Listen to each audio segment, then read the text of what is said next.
नमस्कार मित्रांनो, मी आता आलो आहे आमच्या गावातील प्रतीक दिवेकर ह्याचा व्यवसाय दुधाचा, तिथे आलो आहे. आणि मागच्या व्हिडिओत मी गावाचं नाव सांगितलं नव्हतं आणि गाईची पण माहिती दिली होती कोणत्या जातीची आहे. आमच्या गावाचं नाव आहे नेवरुळ, तालुका म्हसळा आणि जिल्हा रायगड.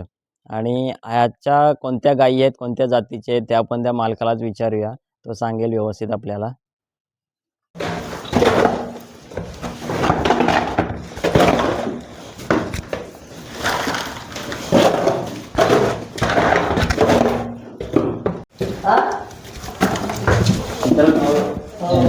हातान पत्रा घेऊन आपण शेण काढतो.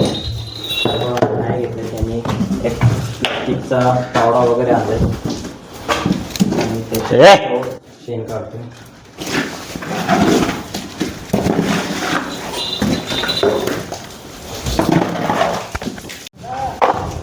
व्यवसाय म्हटला की कष्ट करावेच लागतात.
मित्रांनो, प्रतीक दिवेकर याच्या वाड्यात आपण आलोच आहोत आणि याच्या गायी कोणत्या आहेत, त्यांनी कुठून आणल्या याच्याबद्दल आता आपण त्याच्याकडून थोडी माहिती घेऊया.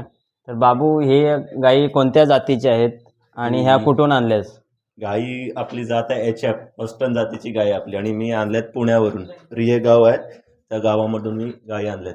अच्छा मित्रांनो, पुण्यावरून यांनी गायी आणल्यात आणि HF गायीच्या आहेत. ह्या गायी प्युअर HF गायी नाही आहेत, ह्या थोड्या खालच्या क्वालिटीच्या गायी आहेत. आणि ह्या आता 2 गाभण आहेत ना? साधारण कितीपर्यंत, म्हणजे आता कधीपर्यंत होईल ही?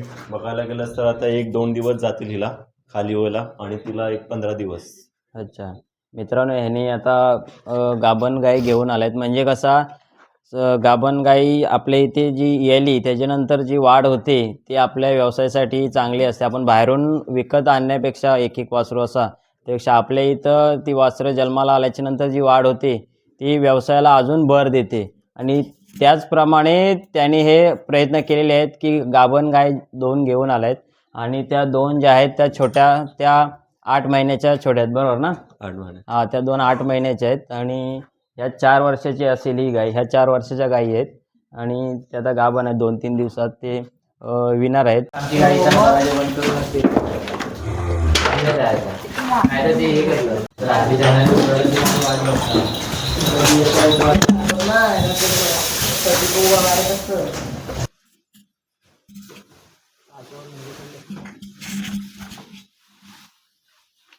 हा मक्याचा चारा आहे. बाबू, काय काय ह्याच्यात? मका आणि ऊस आणि मका टाकलंय. पेंड आहे गुळाची. मित्रांनो, आता ह्या गायी आणलेल्या आहेत पुण्यावरून. आणि पुण्याचं वातावरण आणि आपल्या कोकणातला वातावरण हा थोडासा वेगळा आहे. पण ह्या गायी आता ह्या वातावरणात सूट झाल्यात की नाही हे त्या मालकालाच विचारूया. तर बाबू, या गायींना हा वातावरण आपला सूट झालंय का कोकणातला? लोकांच्या म्हणण्यानुसार तर बोलतात की HF गाई कोकणामध्ये त्यांचं वातावरण सूट होत नाही व्यवस्थित. पण मला असं वाटतंय माझ्या ह्याच्यावरून की त्यांना वातावरण कोकणातलं सूट होतं व्यवस्थित, कारण त्यांचं खाणं पिणं, त्यांचं रवण करणं हे खूप व्यवस्थित आहे. सो वातावरण त्यांना सूट झालं आहे. ओके. आपल्या कोकणातलं वातावरण त्यांना सूट झालेलं आहे. रवंथ वगैरे व्यवस्थित करतात, खाणं पण त्यांचं व्यवस्थित आहे. आणि याच्यावरून कोकणातली तरुण पिढी ह्यांना पण जर गाईचा व्यवसाय करायचा असेल, दूध व्यवसाय, तर त्यांनी प्रयत्न करायला काही हरकत नाही. कारण प्रयत्न हिंमत असेल तर नक्कीच तुमचा व्यवसाय हा यशस्वीपणे पार पडतो आणि त्याचाच एक भाग आज प्रतीक दिवेकराने एक व्यवसाय सुरू करून तो केलेला आहे. धन्यवाद मित्रा माहिती दिल्याबद्दल.